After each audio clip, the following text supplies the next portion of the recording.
to them. Only you.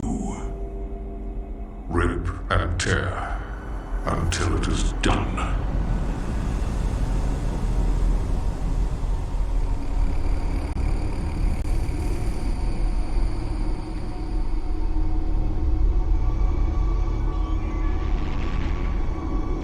So I finally got a chance to sit down and play through Doom Eternal, and I really liked it. I'm going to repeat what others have already said about the game, but this is an FPS character action game, and I love it for that. I really appreciate that the core gameplay loop isn't figure out how to fight things, instead it has a DMC and Bayonetta approach of here is how you fight this demon, now go do cool things. I much prefer this approach when it comes to gameplay, being told how to do things but it's up to my execution to pull them off. That way there still is a learning curve to these games, but without the risk of players learning things incorrectly, picking up bad habits, or just interpreting what the game wants them to do wrong, which leads to player frustration when they aren't told why or what they're doing is wrong, just the fact that they are wrong, losing, and dying because of it. This could lead the gameplay to being very simplistic with single solution answers for encounters, but that's up to the developers to make the gameplay have enough depth to it that this isn't a problem, giving players an answer to the problem, but having it not be the only one. And if you don't like how the game is shoveling tutorials in your face, you can just turn that off in the options, which is something I bring up in all my videos that I champion, allowing players to tailor their experience when playing a game.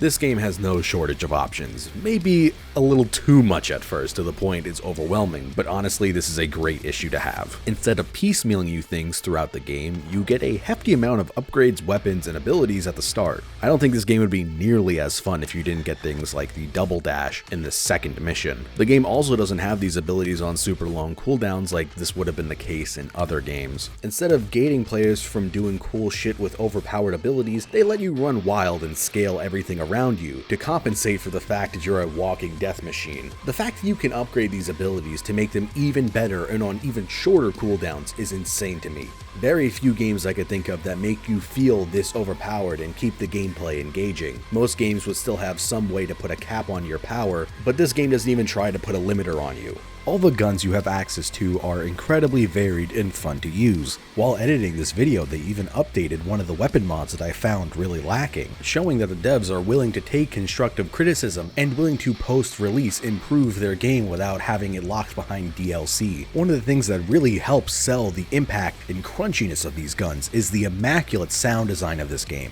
The game is a carnival for your ears. My favorite sound effect in the whole game is the glory kill on the Cacodemon.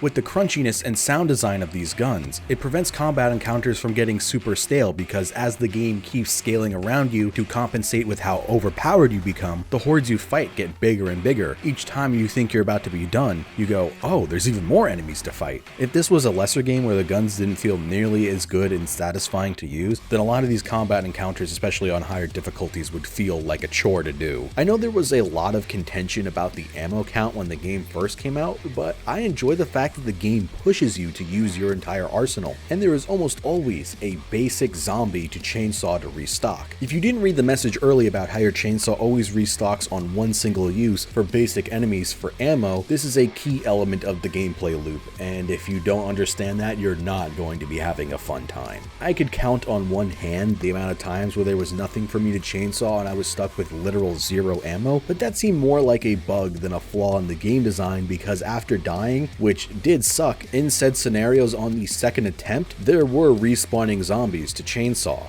I wish the BFG was on its own key like it was in 2016 and not scrollable in the weapon wheel because I accidentally kept using it in tense moments where I was rotating through all of my guns. The Crucible has its own dedicated key, so I'm not sure why they don't just do that again for this game. I guess it's because there's probably too many abilities already being dedicated to keys and it wouldn't translate well to a controller. I don't know. The Crucible I actually found kinda underwhelming. After so much hype in the promotional material and in the game itself, it's just a single target insta-kill with 3 charges. I don't know what else they could have made it, but I find this is the only real lacking weapon in your arsenal. Its design is cool, and hell, it's even satisfying to slice an enemy in half, but I was just hoping for more. I love the level design of this game. The addition of the monkey bars was the best thing that could have happened to combat arenas. It is so much fun to swing around and see how long you keep yourself in the air without touching the ground. I also played the multiplayer.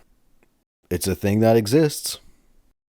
The visuals for levels is also incredibly varied between each other. As you go through the game, you get so many different styled vistas and visuals. And unlike Doom 2016, it doesn't become really repetitive and samey, where a lot of the levels kind of just blur together in my mind when I think back to Doom 2016. Slayer gates are by far the highlight of this game for me, and I recommend not skipping any of them, even if the reward for doing all of them is kinda meh. The fights themselves in the Slayer gates are where you really get to flex your skills and do cool shit. While it's one of my favorite games this year and potentially the favorite of the year, I do have some complaints and things that I hope they would fix in updates. Some of this writing is absolutely groan-worthy. People said Doom 2016 really played up this fallacious interpretation of Doom Guy, going on about how he was so big and strong and the chosen one and how he had a fat cock. This type of writing is on a whole nother level in Doom Eternal. It becomes masturbatory about how Doom Guy is the chosen one and a bunch of other shit. The recordings by the Doctor in Hayden's lab are by far the worst offender of this, and the more you read the codexes of this game, the more mysticism of the world really goes away. Everything feels just so much less special. They also have a few scenes where Doom Guy speaks, and his voice is really goofy, and I just can't take Doom Guy seriously after hearing this. Guts. Huge guts.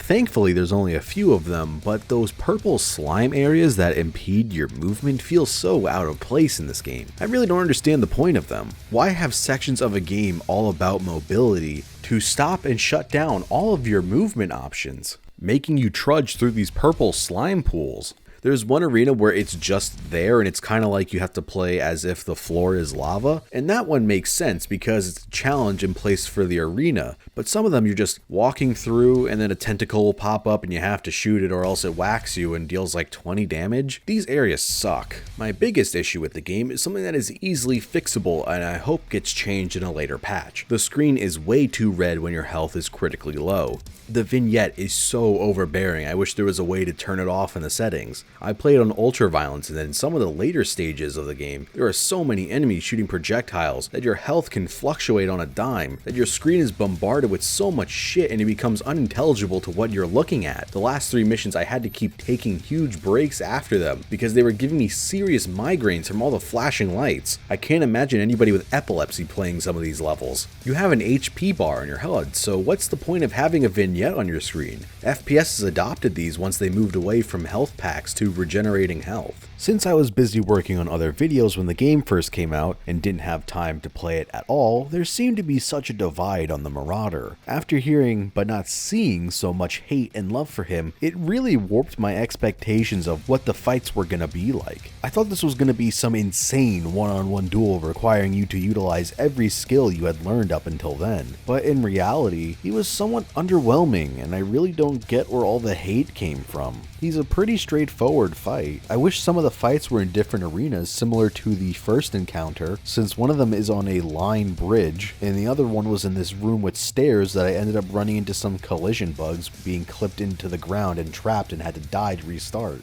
All the complaining I saw about the Marauder said he just felt like the antithesis of the game, and I kinda see that because you just have to kite him and shoot when his eyes are glowing green with the super shotgun, and that's it. But I don't really see him as that much of an issue that I saw so much vitriol about him. I really disliked how if the dog bites you, your screen now has this huge bite decal on it, again adding another thing to the list of obstructing your vision. But the actual dog itself I had no issue with. I have no problem with huge damage being dealt if it manages to catch me. I just don't like the punishment being that I lose the ability to see in the game. I thought that maybe Doom Eternal would finally be the game that would make me enjoy a giant enemy in front of a ledge boss fight, since all of the ones I usually complain about are in third-person melee action games, and this being an FPS, maybe it would do something interesting with it. I was unfortunately wrong. It's the same as every other one that I complained about in the past. The Icon of Sin is boring and extremely unengaging. They have you fight tons of other demons in said boss fight because if they weren't there, you would just sit on one end of the arena peppering them with bullets until their armor exploded.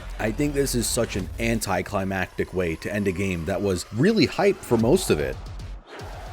Despite my few issues with the game, I highly recommend this to anyone who loves fast-paced FPS or action games. If you go in expecting Doom 2016 2, then you're going to be disappointed. I'm looking forward to the release of the DLCs, and I wonder what they're actually gonna do. I hope they don't try to course correct with these DLCs after the mixed reception people gave at launch, because I think what we have now is a spectacular game and I would just want more of it. If you've made it this far into the video, I just want to say thanks for watching as always. If you like the video and the channel, maybe consider subscribing or becoming a supporter on Patreon. And I want to shout out my $5 and up patrons who really help support the channel. Chichometries, Joshua D. Larino, Jacob Williams, Bully, Poke Joke S, Scarlet Kingdom, Ben Johnson, Oods of Nudes, Valkyrie Skies, HB33, Fish Kami, Star Fox, Flarboo, Mitchell, and Tyler Schertzer. Thanks so much guys, the support really means a lot. If you want to keep up to date with what I'm working on and see unfunny shitty memes, then follow me on Twitter. If you're a card game player of any kind, I have a TCG Player affiliate link linked in the description below. Any purchase you make will give me a small kickback, which also further helps supporting the channel. As for what I'm working on next, it should be the Yakuza 1 retrospective. If it's not that, I might release another smaller video or two beforehand, just to supplement my uploads, since it's going to be a larger video and I'm still waiting on a few things to arrive in the mail, which have been sadly stuck in limbo due to the virus. As always, thanks for watching and see you next time.